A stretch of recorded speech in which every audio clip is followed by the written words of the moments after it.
Kerana hukum ni ada dua.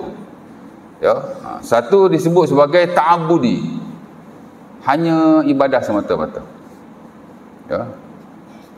Kadang-kadang kita tak tahu hikmah pun pasal dia ta'abbudi, dan kita tidak disuruh supaya mengetahuinya. Tak cari pun tak apa.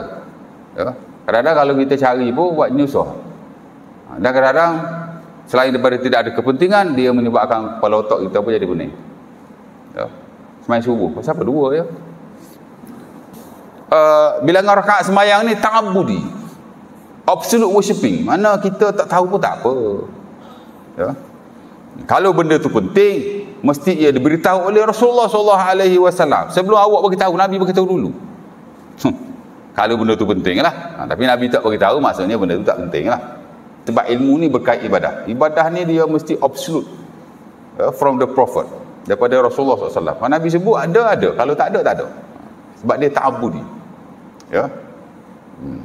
Dengan rakaat semayang, waktu semayang, waktu-waktu semayang itu juga ta'abbudi. Ya. Yang dimaksud oleh si pengarang ini ialah hukum hakam yang selain ibadah, selain yang ta'abbudi itu. Inilah muamalat, keduniaan. Di mana hukum ini disebut sebagai hukum mu'allal. Hukum ni dia bukan ibadah, dia ta'lil. Dia lebih kepada ta'lil. Nabi sebut ni ada sebab. Ada sebab. Ya. Macam yang berlaku pada zaman Rasulullah SAW, bila harga barang naik. Jangan ingat zaman sekarang aja harga barang naik. Zaman Nabi pun harga barang naik. Oh, zaman Nabi kan dinar dan darham, emas dan perak, mata wang pada waktu itu.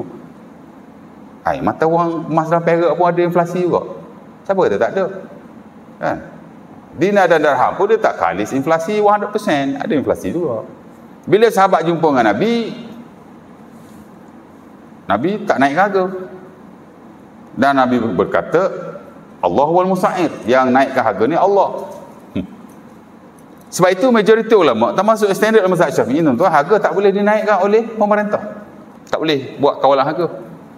Tapi hari ni tuan-tuan, saya boleh kata majoriti dunia menggunakan pakai sistem kawalan harga barang, terutama barang-barang penting, makanan-makanan ruji, makanan-makanan asas. Siapa dia buat kawalan harga? Kalau ikut mazhab Syafi'i, haram tu.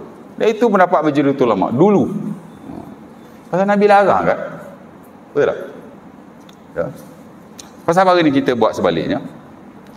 Kerana majoriti ulama tuan-tuan, terutama pada hari ni melihat Nabi kata begitu kerana ada illah. Hukum ni dia bukan hukum macam ibadah, dia hukum muhalal. Nabi sebut ni ada alasannya.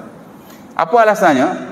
Nabi tak benar naik harga tu, ataupun Nabi tak buat kawalan harga pada waktu itu kerana pasaran yang ada pada zaman Rasulullah SAW ada pasaran yang original, yang genuine, betul-betul based on demand and supply. Jadi kalau dia naik pun tak apalah, at one moment dia akan turun balik atau berlaku kestabilan.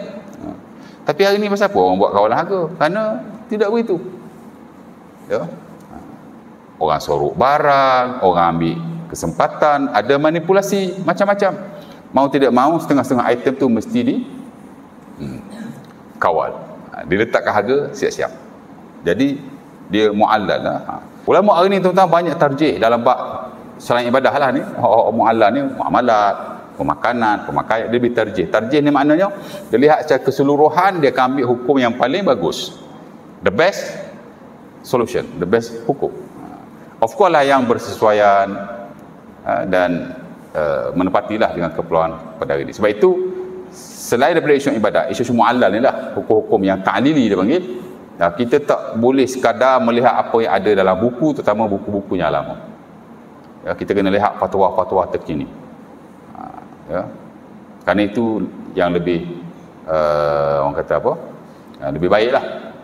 Kerana kita hidup pada zaman hari ini, kita kena saring jugalah dengan buku-buku terkini, hatta fatwa-fatwa semasa. Kita mesti tuan-tuan, subjek apa kita ambil semua kontemporer. Saya dulu belajar di UST, peringkat master.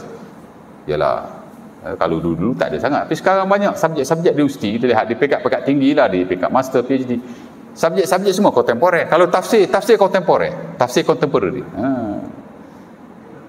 Kalau hadis, isu-isu hadis kontemporer. Kalau fiqh makanan kontemporer. Pasal apa? Semua kena kait dengan isu-isu semasa. Hatta kami di UiTM pun, kalau di universiti lain, Islamic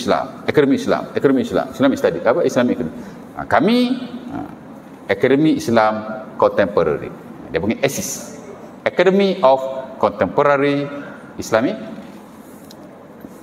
Study, Akademi Pengajian Islam Contemporary dia, semasa. Sebab tu saya banyak sebut ataupun selalu sentuh perkara-perkara yang melibatkan semasa. Kita boleh belajar buku-buku lama sebagai panduan, tapi tidak kesemuanya. Ya. Ada benda dia boleh berubah. Ya. Of course lah ulama yang terkini lah yang buat pembaharuan, buat saringan dan seumpamanya. Kita hanya ikut saja. Tapi prinsip tu kita kena ada. Di mana sebahagian hukum, terutama hak jenis mu'allal ni, dia boleh saja berubah mengikut zaman dan masa.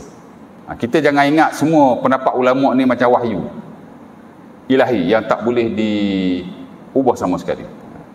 Pendapat sesiapa sahaja dia boleh diubah di atas dasar-dasar tertentu. Melainkan perkara yang memang tak boleh ubah. Nak ubah rakaat semayang sampai sudah tak boleh. Dia ada dasar-dasarnya. Dan dia boleh berubah daripada satu masa pada satu masa yang lain. Asal tak bunyi tek biasa bunyi. Tak bunyi dah. Rosak dah. Dia nak ustaz mengajar lagi lama lagi dah kot.